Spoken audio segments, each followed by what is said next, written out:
Senhor, não consegui pregar para aquele chinês lá em Macau. Não sei nem em que lado fica isso. Não consegui. Ok. Mas o que é que eu vou dizer de eu não ter conseguido demonstrar afeto bastante até o ponto de pregar o evangelho para meu filho? O que é que eu vou dizer? Minha esposa, meu marido, meu pai, o que é que eu vou dizer? E muitas vezes esse campo é difícil porque por si só pregar o evangelho já tem suas dificuldades, por causa do pecado, das trevas e tudo. Mas também tem um outro fator que dificulta pregar em casa, que é o fator eu, o meu pecado. Minha família me conhece. Eu posso chegar lá na África e as pessoas dizerem, é um santo homem. Mas eu posso chegar em casa e a minha família dizer, é Isaías. Porque conhecem minhas falhas, o meu mau humor, os meus pecados. E eu preciso lidar com isso. Então é mais fácil pregar para o estranho. Ele não vai me acusar de nada. Ele não vai dizer quem é tu, eu sei quem tu é. No entanto, ainda assim, com todas essas dificuldades que são reais, nós precisamos olhar para o nosso lar como o primeiro lugar que eu devo me preocupar, clamar ao Senhor, orar e pensar como eu prego para a minha família. Bom, pastor, quanto a isso, está tudo bem comigo, porque minha família é toda crente. Embora eu ache difícil que aconteça isso, mas também é possível que sim. Ainda assim, não negligencie a pregação do evangelho no lar. O evangelho não é só para perdidos, o evangelho é o que alimenta os crentes também. Então, não deixe de pregar o evangelho para o seu próprio coração e para seus familiares. Assim como uma igreja, tem muita gente que se acha salvo. Talvez no seu lar também tem alguns que se achem. E é a pregação do evangelho que vai demonstrar isso, trazer convicção para sim ou para não, para dar a oportunidade de confirmar isso no coração. Jesus Cristo enfrentou a dificuldade de pregar em casa. Se Jesus enfrentou, então não é de esperar que para nós vai ser fácil. Marcos capítulo 3, olha o que os familiares de Jesus diziam a respeito dele, inclusive sua própria mãe, grande serva do Senhor, até confundida por muitos nesse Brasil e nesse mundo como um ser divino. Mas olha só o que é que eles pensavam de Jesus. Marcos capítulo 3, versículo 21.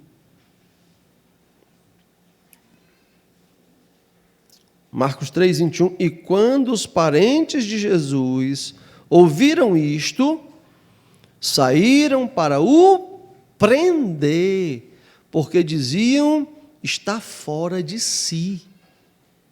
Os seus parentes disseram, rapaz, vamos buscar, vamos amarrá-lo, porque ele está fora de si. O que é fora de si? O que significa essa linguagem? Está doido. Não é o que os parentes descrentes dizem às vezes com um crente? Endoidaram meu filho.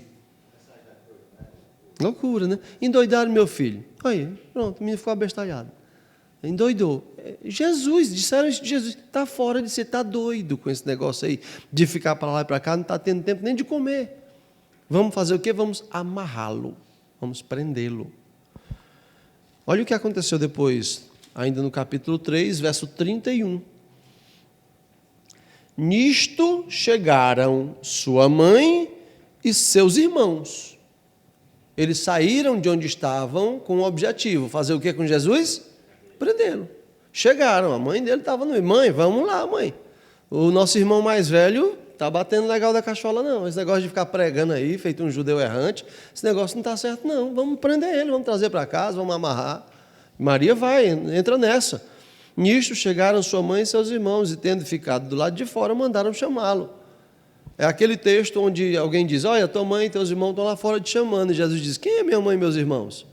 Isso ajuda, inclusive, a gente a entender por que é que Jesus não foi. Você já pensou o espetáculo se Jesus tivesse saído? A mãe está lá fora me chamando, estou indo lá.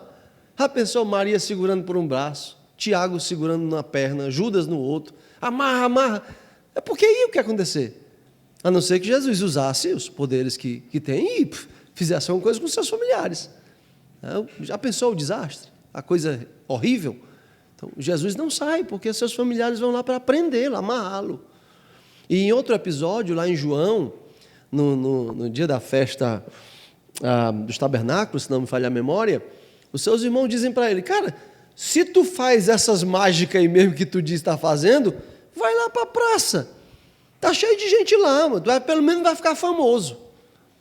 Não é essa exatamente a linguagem que eles usam, mas é exatamente esse o conteúdo.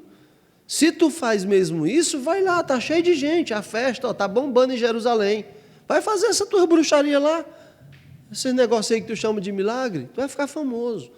Então, os familiares de Jesus tinham essa ideia de Jesus, de que era loucura, de que era magia, de que ele podia ficar famoso com isso.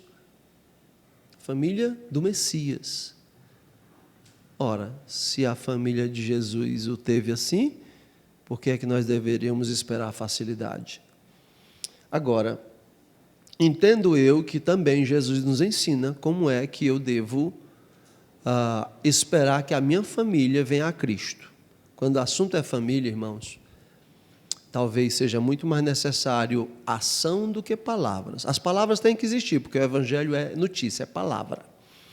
Mas assim como Pedro disse às mulheres, olha, ganhem o seu marido pelo silêncio, eu creio que esse é um princípio para o lar. Muitos familiares, muita gente crente, acabou perdendo a oportunidade de pregar para a sua família já no primeiro dia depois de aceitar a Cristo. Conheço irmãos que perderam. Sua família nunca mais vai ouvi-lo, porque ele aceitou a Cristo e já chegou no culto dizendo, ó, todo mundo aqui vai para o inferno, se não aceitar Jesus. E essas imagens é do cão e tal. Meu irmão, não é que não é mentira, mas é que não é o melhor jeito de tratar, especialmente quando é família. Ontem à noite eu estava falando exatamente disso com uma família que o Senhor conquistou esses dias, muito católicos, e que agora querem ganhar a sua família.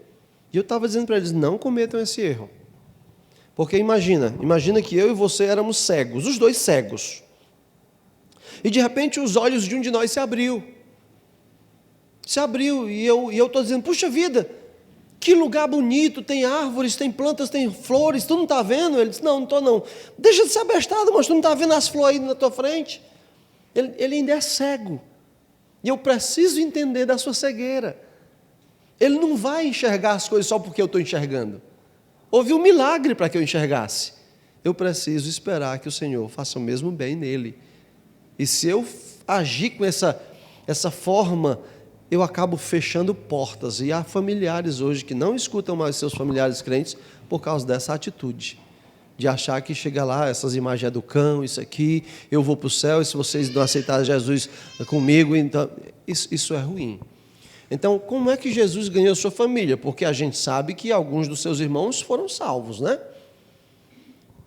Entendemos que sua mãe é uma salva, entendemos que 2 dos seus irmãos, inclusive, escreveram cartas do Novo Testamento. Quem são eles?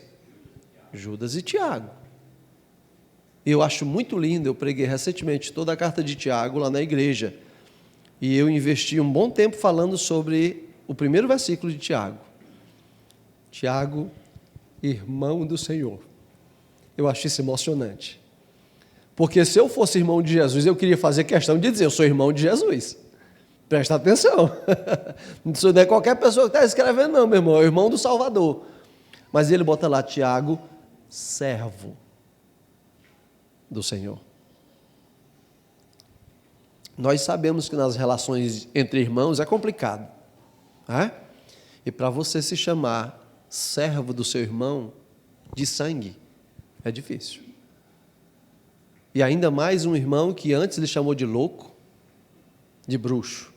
E agora eu vou escrever uma carta e eu vou dizer, eu sou Tiago, o escravo de Jesus.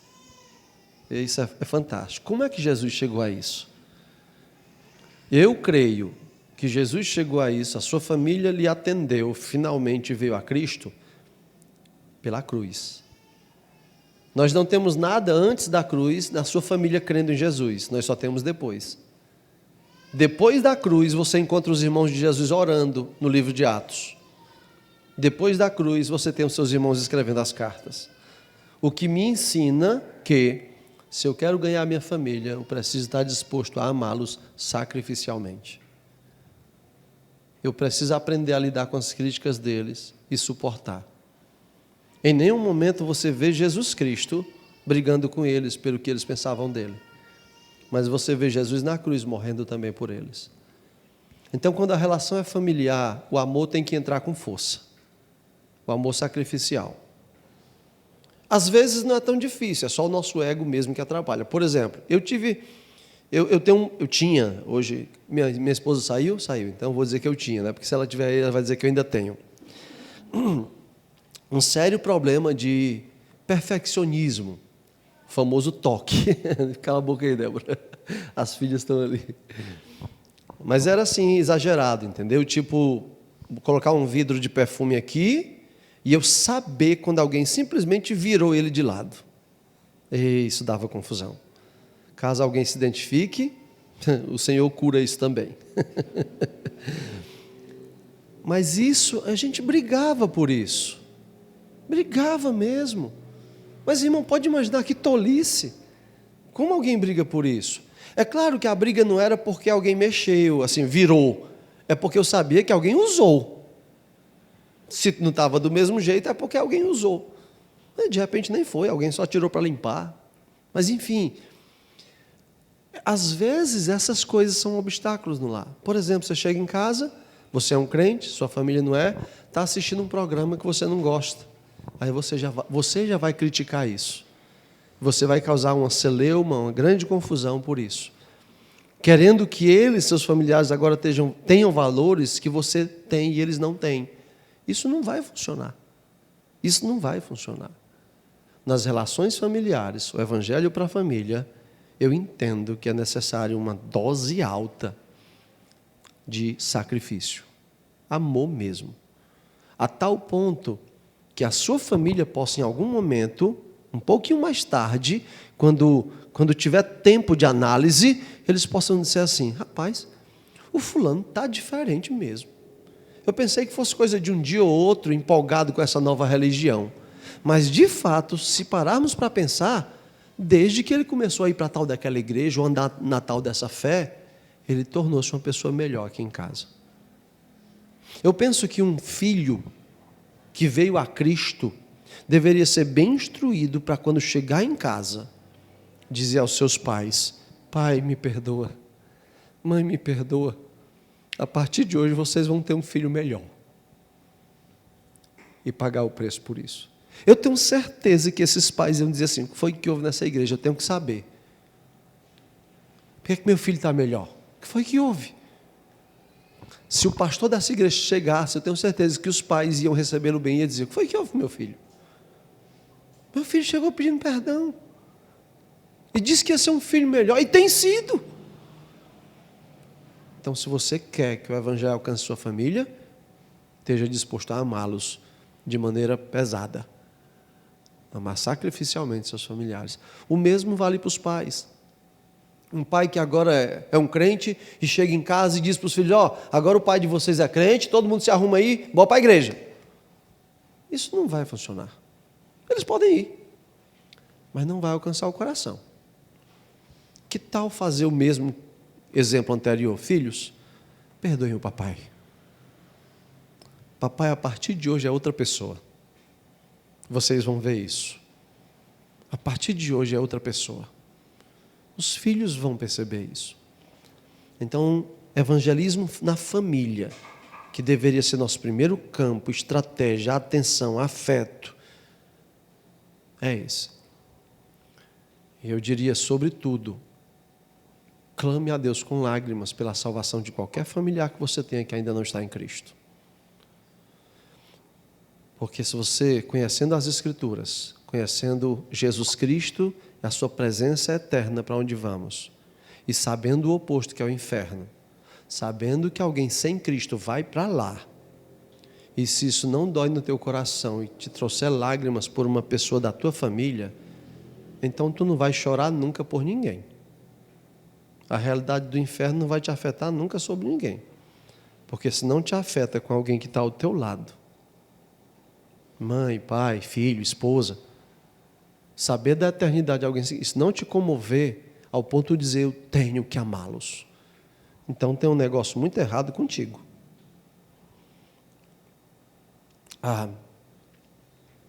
E dentro dessa questão de evangelismo aos familiares, a oração é uma arma poderosíssima, mas eu diria especialmente a súplica. Você sabe que a oração tem súplica, tem rogo, tem petição, tem intercessão.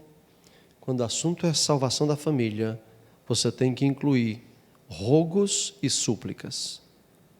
Normalmente, rogo e súplica trazem lágrimas.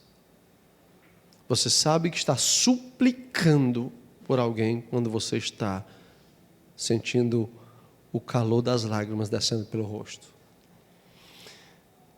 Eu sou um de 5 filhos dos meus pais.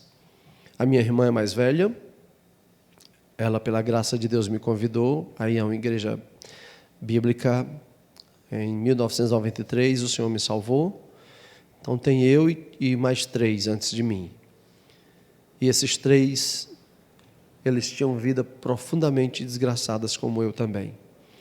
E graças a Deus, nesses últimos anos, o Senhor tem salvo cada um deles. E tem sido a época que eu mais tenho chorado por eles. Eu lembro-me bem que o Ezequias hoje está com 5 anos na fé, decidiu que não quer fazer outra coisa da vida, não quer servir a não ser servir ao Senhor, tem sido um auxiliar do meu ministério. E a última vez que eu preguei o evangelho para ele, ele estava sob efeito de cocaína. Eu soube disso depois, quando ele veio a Cristo. Mas naquele dia eu não consegui falar muito para ele. É um caso como esse. Eu já tinha pregado tanto evangelho que ia ser repetitivo, então não falei muito da última vez, mas chorei muito. E ele viu minhas lágrimas.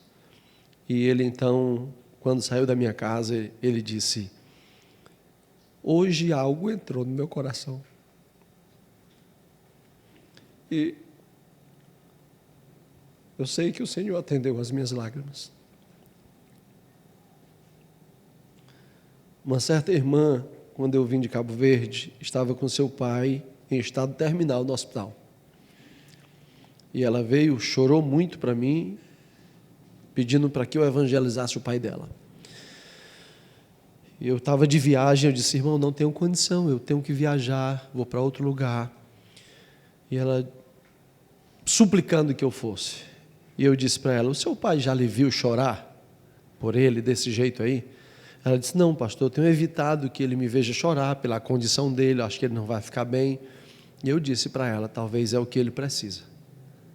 Deixe ele ver o seu desespero por ele. Eu acredito que ele vai te perguntar por que você está chorando. Diga para ele: pai, eu estou chorando porque o senhor não chora. Se o senhor soubesse o que eu sei, o senhor choraria.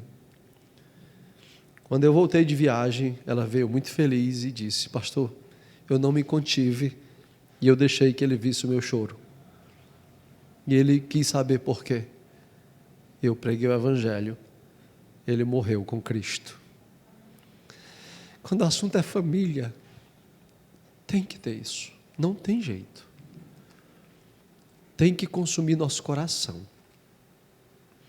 A minha filha está lendo o livro de Agostinho, Confissões, e ela estava compartilhando comigo que a sua mãe, falando com o pastor, a mãe de Agostinho, o grande teólogo da igreja, pelo que dizem, no início, não lembro agora datas, mas bem no início, Gabriel, qual é a data, qual é a época dele? Ano 300. Um africano, teólogo. A igreja católica diz que ele é um teólogo católico. Os reformados dizem que ele é um reformado. Enfim, era um crente. E a mãe dele falando com o pastor, dizendo: pastor, meu filho, e ela chorando por ele, meu filho, prega para o meu filho, prega para o meu filho e tal. E o pastor não conseguia, e eu, quando ia, já fui, ele já rejeitou. E ela chorando muito, e o pastor disse para ela: minha irmã, não se preocupe.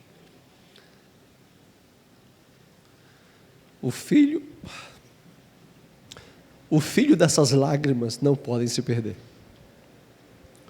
Não é possível que o filho dessas lágrimas se perca. E o Senhor salvou. Então, uma das coisas que assombra, eu peço permissão a falar, pastor Jaime, não é sobre ele não, mas é porque eu vou falar em nome dos missionários, e como eles estão aqui, eu preciso que eles me perdoem.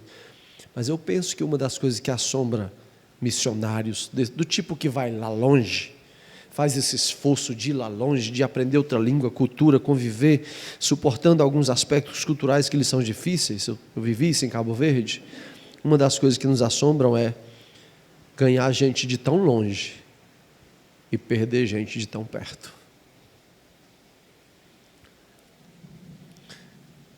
E se isso vier a acontecer com qualquer um dos meus filhos, eu tenho 3, eu tenho tido a alegria de plantar algumas igrejas, mas eu trocaria a plantação de todas para não perder meus filhos. Os meus filhos. Então, me perdoem a emoção, mas é porque falar de família é isso. Falar de família é assim.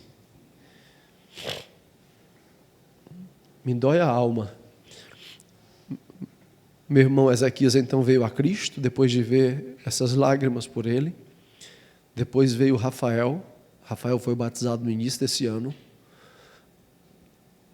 Rafael, ele era o assassino da GDE na nossa cidade. E por muito tempo nós batalhamos pela vida dele, pela alma dele. Foi ao presídio várias vezes, quase foi morto tantas vezes. É todo costurado. E finalmente o Senhor o trouxe. Mês passado o batizamos, tem sido uma bênção, a vida dele tem sido transformada. Mas ainda falta o mais novo, o André. Por favor, me acompanhe em oração por ele. Mas não esqueça de orar pelos seus familiares. Ore por eles. Obra evangelística principal, minha família. Dito isto, vou dar uma dica para você. Faça um estudo bíblico a respeito de como Abraão caminhou com Ló. Gosto muito de pregar essa mensagem. Gênesis 12, 13, 14, 18 e 2 Pedro. São 5 textos que mostram Abraão andando com Ló, as dificuldades e no final o seu sobrinho termina um justo. Não era no início, mas termina um justo. A caminhada de Abraão me ensina muito como caminhar com um familiar para levá-lo a Cristo. Depois da família, lembre-se da sua vizinhança. Lembre-se dos seus vizinhos.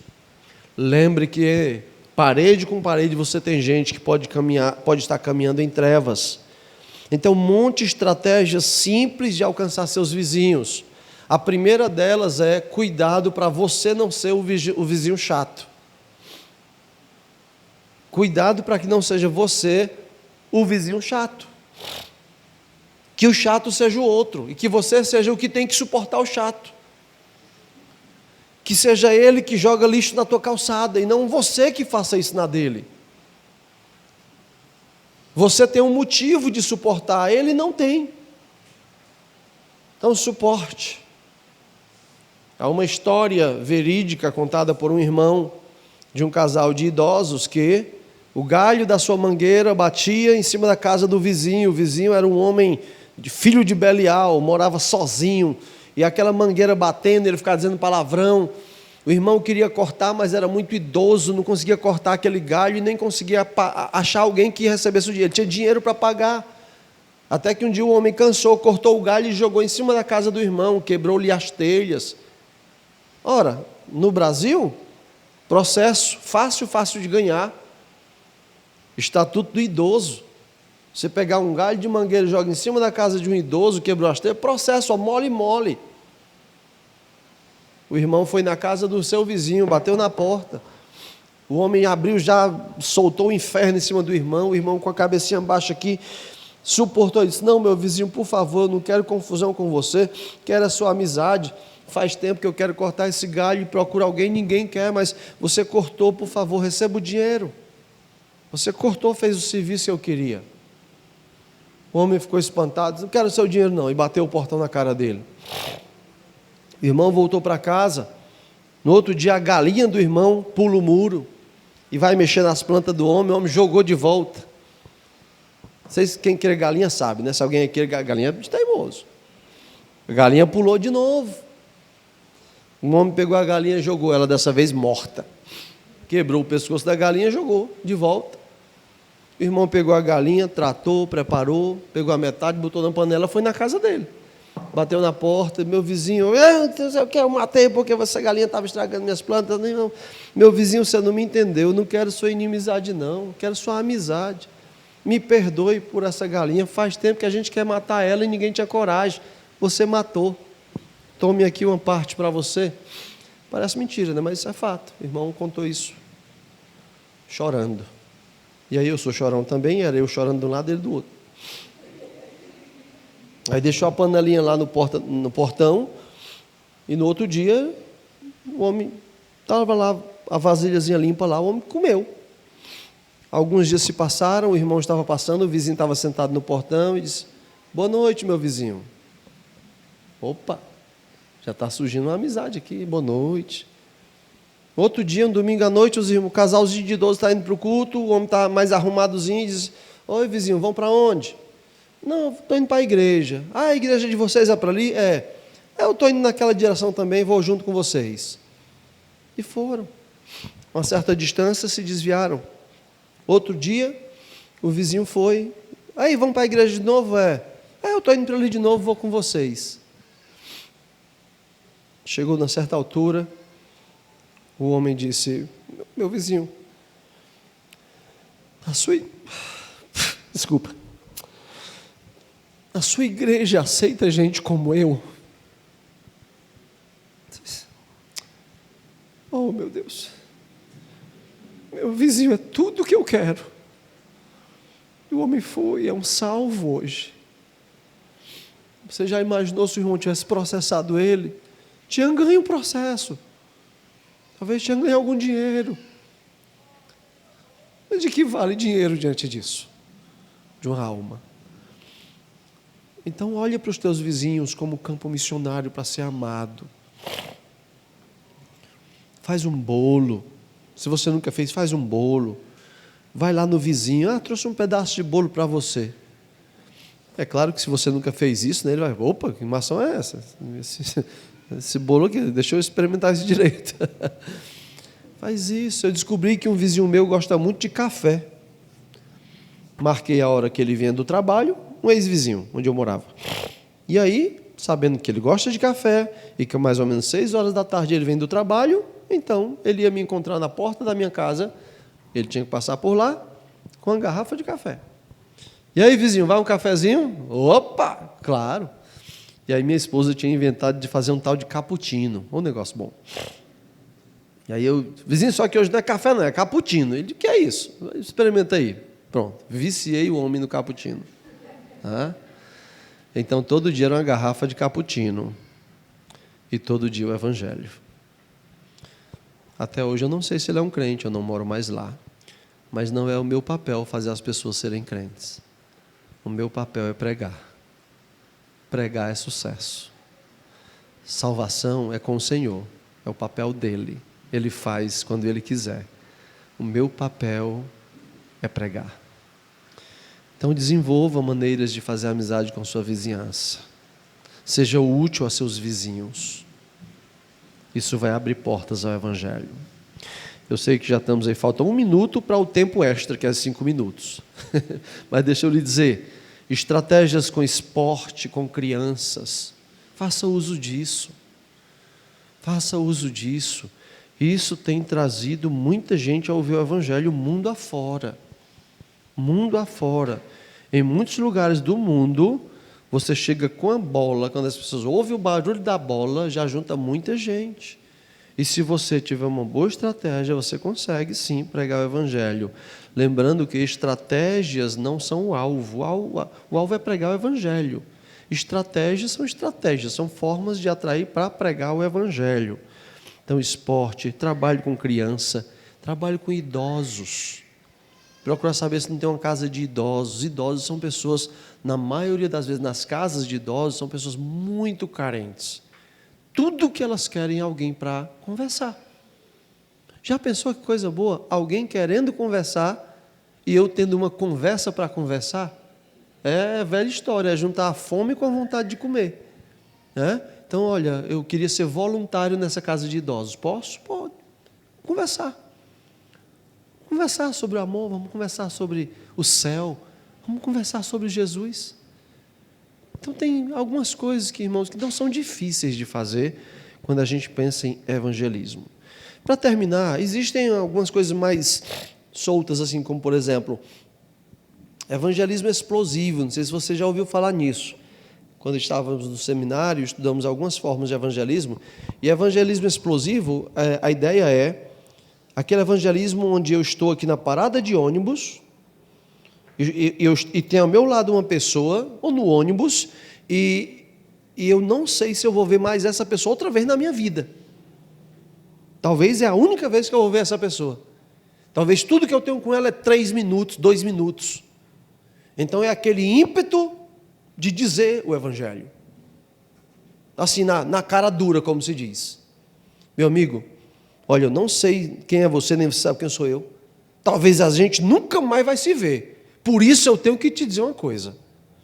Jesus Cristo ama você e está disposto a perdoar os seus pecados. Arrependa-se e Ele lhe perdoa. É a essência do evangelho. Às vezes vai ser necessário dizer o oposto, para terminar do mesmo jeito. Eu já precisei dizer a algumas pessoas: Jesus te odeia. Às vezes é necessário. Às vezes a pessoa quer retrucar. E eu já precisei dizer para alguém: Jesus odeia você, mas Ele te perdoa mesmo assim. Arrependa-se dos seus pecados. E o ódio dele ao seu pecado e à sua maneira de viver pode ser transformado de maneira graciosa. Isso é evangelismo explosivo. E às vezes pode explodir. Então, cuidado. A coisa pode ser meio explosiva. Mas, por fim, mapa romano. Se você não conhece, você é do tipo que diz: pastor, eu queria assim, o problema é que eu não lembro. Eu tenho coragem de falar, mas eu não lembro, por exemplo, uma coisa em ordem, alguns versículos em ordem lógica do Evangelho. O mapa romano. Lembra da sua mão, tem 5 dedos. Então, 5 referências. Memoriza elas. Romanos 3, 23. Todos pecaram. Romanos 6, 23. O pecado do salário é a morte. Romanos 5, você volta ali um capítulo, justificados mediante a fé. Romanos 8, temos paz com Deus. Acho que é o 5 e 8 diz quase a mesma coisa. Não, o 8 diz: agora, pois, já nenhuma condenação há para os que estão em Cristo Jesus. E Romanos 10, se com tua boca confessares a Jesus como Senhor e creres que Ele o ressuscitou dentre os mortos, serás salvo. Então, se você lembra dessas 5 referências, você tem o evangelho bem delineado. Você é um pecador, pecadores vão pagar com morte. Mas em Cristo há paz, em Cristo há justificação. Então, com a sua boca e com o seu coração, receba Jesus como seu Senhor, seu dono, crendo que Deus o ressuscitou dentre os mortos. O mapa romano, 5 referências, só em Romanos. Você pode evangelizar uma pessoa em 2 minutos, rapidamente, lembrando disso. Tá bom? Então, da minha parte, irmãos, é isso. Se os irmãos têm alguma coisa, eu não tenho problema em tentar responder, não. O tempo combinado estourou, mas eu só vou para casa amanhã. Então, se alguém quer fazer alguma pergunta e eu puder responder, tudo bem. Se não, está com o pastor Mateus.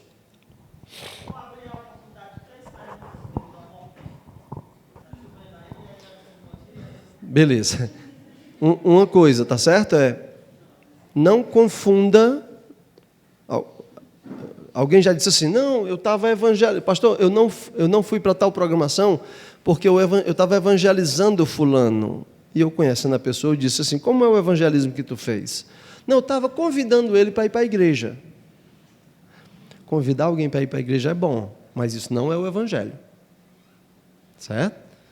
Se esse aqui se não se arrepender, já está condenado, porque eu convidei ele para ir para a igreja. Convidar alguém à igreja não é o evangelho. O evangelho é: arrependa-se dos seus pecados. Confesse a Jesus Cristo como seu Senhor. Viva para Ele. Então, Convidar as pessoas à igreja é recomendável, precisamos trabalhar nisso. Mas isso não é o evangelho. Tá bom? Então, a gente está falando de pregação do evangelho, de evangelismo, é falar o evangelho. É isso que salva. Pronto, então o pastor Mateus entregou aí algum tempo. Caso alguém tenha alguma pergunta, esteja à vontade. Diga, meu irmão.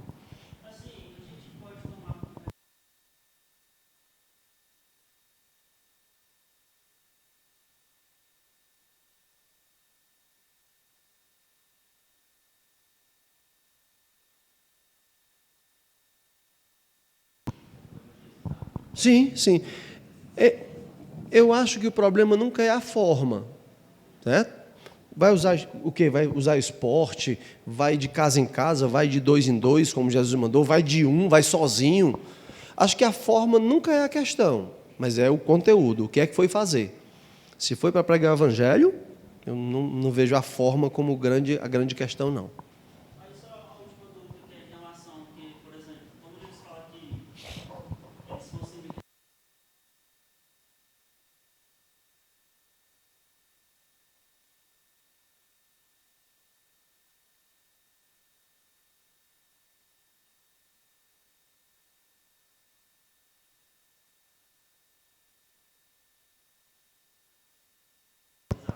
Beleza, deixa eu contar rapidamente um exemplo, vivido por mim semana passada.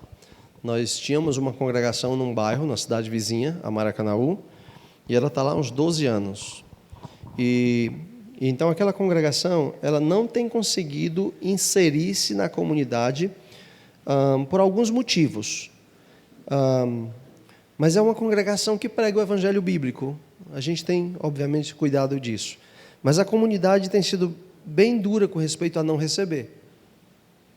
Já são, se eu não estou enganado, uns 13 anos, por 12 a 13 anos, de pregação, tanto no prédio quanto na rua, e não há. A comunidade não responde bem ao evangelho que temos pregado. Ela responde bem ao pentecostalismo. Muitas igrejas pentecostais cheias, mas a nossa congregação, pregando o evangelho bíblico, simples e tudo, não tem tido inserção. Nós entendemos que é um caso como esse. Então, nós fizemos uma oração, fomos lá, oramos, na calçada, e literalmente eu tirei os chinelos e bati um no outro, em referência a isso, dizendo: Senhor, estamos fazendo o que Tu disse. Então, essa comunidade fica em Tuas mãos, nós não temos muito mais o que fazer aqui, por enquanto. E aí encerramos aquela congregação. Então, eu creio que há casos assim. Estamos dispostos a voltar lá? Sim, a porta tem que ficar aberta. Vamos orar por isso e tudo. Mas pode acontecer, alguém não quer ouvir. Não quer ouvir. Então, Senhor, eu fiz o que foi possível. Tenha misericórdia dele, dê outra oportunidade, mas quanto a mim, eu não tenho, nesse momento, mais o que fazer. Aqui eu bato a poeira dos meus calçados.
Por mais que nos doa no coração, vai ter muitas situações lidando com familiares, é como eu disse, eu lembrei de Pedro, onde o silêncio é que vai nos recomendar.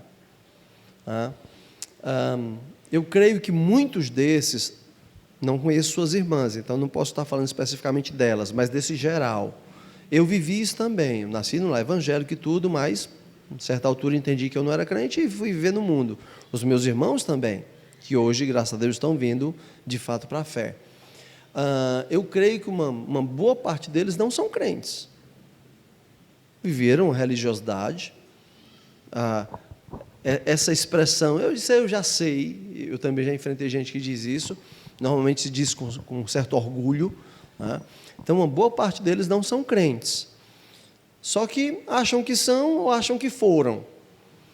E aí torna o nosso trabalho muito mais duro de saber como fazer. E, sinceramente, eu só consigo me voltar para o mesmo ponto, clamar muito a Deus por eles. E até onde possível, ser amável com eles. Tentar fazer com que entendam ou vejam que o Evangelho não é aquilo de eu já sei disso, mas você vive isso, né? Tenta dizer isso, não necessariamente por palavras, mas eu vivo isso. Poder dizer assim, olha, tudo bem que você sabe, mas eu estou tentando viver isso. Seria bom que você vivesse isso que você diz que sabe. Agora, dizer isso é sempre uma afronta, né? Vocês vão sempre se sentir afrontados. Está querendo dizer o quê? Que eu não sei das coisas, que eu não vivo e tal. É difícil, irmãos. É situação complexa. Mas, de novo, se o Senhor quiser salvá-los e me usar para isso, e te usar para isso, Ele vai usar em amor. Ele vai usar em amor. O embate em família raramente tem algum efeito positivo. Raramente.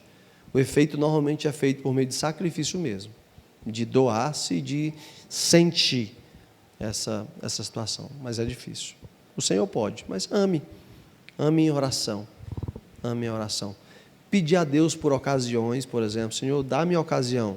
Às vezes o Senhor traz algumas enfermidades, traz alguma situação onde dá essa porta aberta para chegar numa pessoa assim. Diga aí, meu irmão. Eu sou como um bastante rodado no meio das igrejas bíblicas, e acho que eu até presidente da Bíblia. Não, da Missão Maranata.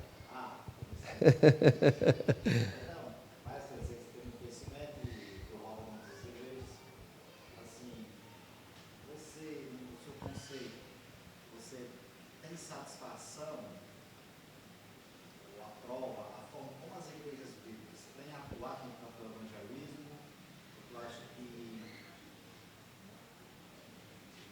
assim, dentro do coração do tem uma expectativa de poder ser melhor. Creio que sempre pode ser melhor, irmão. Quando se lida com pecadores, né, sempre tem que melhorar. Agora, como eu disse, há uns 20 anos atrás, a gente achava que eram os norte-americanos que deveriam pregar o evangelho, isso, aquilo, outro e tal. Então, hoje, por exemplo, usando o que o irmão já disse, eu sou presidente da Missão Maranata, uma missão que tem 14 anos. Hoje nós temos cearenses em 11 países, em 4 continentes. Então, sim, olhando para o evangelismo internacional, por exemplo, a gente tem feito muito mais do que fazíamos. Ainda tem muito que melhorar, mas são 43 missionários daqui do Ceará, e alguns do Rio Grande do Norte, que estão sendo enviadas por igrejas, a maioria aqui do Ceará, entendendo o seu papel de evangelizar o mundo. Então, tem tido um crescimento indubitável. Agora, ainda dá para melhorar e precisamos melhorar. E creio eu também que no campo local também. Pronto, no dever de casa. Sim, por exemplo, tem algumas igrejas nossas fazendo esforço por igrejas no sertão. No sertão. Locais onde a gente nunca olhou direito. Então, sim, tem tido uma melhor visão quanto a isso. Tem tido. Ainda tem muito que melhorar, mas tem tido sim. A gente percebe que assim, as igrejas estão, pelo menos assim, eu não sou muito rodado, então eu tenho uma visão mais micro. A questão de as programações das igrejas estão centradas na edificação, que é importante. Sim. Tipo assim, concentra essa igreja sempre naquele ambiente. Ok. E as pessoas é que têm que chegar. Às vezes fica mais fácil você ir. Sim. Mais fácil não de praticar, mas mais fácil de ganhar. Sim. Entendeu? E que é aquele que você escolheu para ir para a igreja. Não, então você vai até lá. Depois de tomar a decisão. Não há dúvida que precisamos melhorar mesmo. Mesma programação Sim. Eu acredito, deixa eu falar rapidamente da experiência que eu tenho aqui no Timbó. Voltei a pastorear lá, então tinha muita programação com a igreja, né? Com a igreja. Aí eu perguntei aos irmãos, qual é o tempo que vocês têm para os seus amigos? A gente vira meio uma coisa parecendo, às vezes, uma seita, entendeu?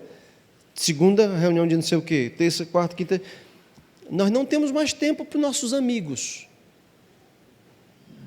De sentar, de dizer para os seus vizinhos, aqui estou eu tenho uma novidade para vocês, e conviver a gente tem que buscar. Então eu tenho procurado ter esse cuidado. É difícil, porque às vezes a igreja já está tão acostumada com isso, que parece que tirar um dia sem ter uma programação na igreja, meio que perdeu uma parte da santidade. Estou falando bem da minha experiência lá. Caso isso aconteça por aqui, que o Senhor os ajude. Mas é um fato, entendeu? Então, o irmão passa o dia trabalhando e quando chega à noite vai para a igreja. Volta da igreja cansado, vai dormir, de manhã de novo aquele ciclo, todo o tempo.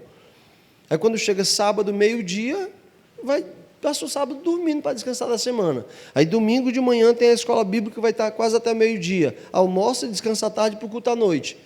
Onde está o tempo de vida para sermos pescadores de homens? Essa é uma dificuldade, entendeu? Então, alguns dias na semana a gente tenta não ter programação e incentivar as pessoas a conviverem com a vizinhança, com seus vizinhos. Tem um irmão que ele sentava lá, em vez de café, era uma garrafa de cachaça, né? Então eu disse ele, agora, tira a garrafa de cachaça, bota uma garrafa de café. Botava um som para tocar forró, bota uma música lá boa. Então, teus vizinhos vão perceber a diferença. Olha a diferença. E agora vai ter oportunidade com o Evangelho. Então, nesse aspecto, muitos precisam melhorar. Eu também. Mas, eu tenho visto avanços. Mas, sempre dá para melhorar e precisa.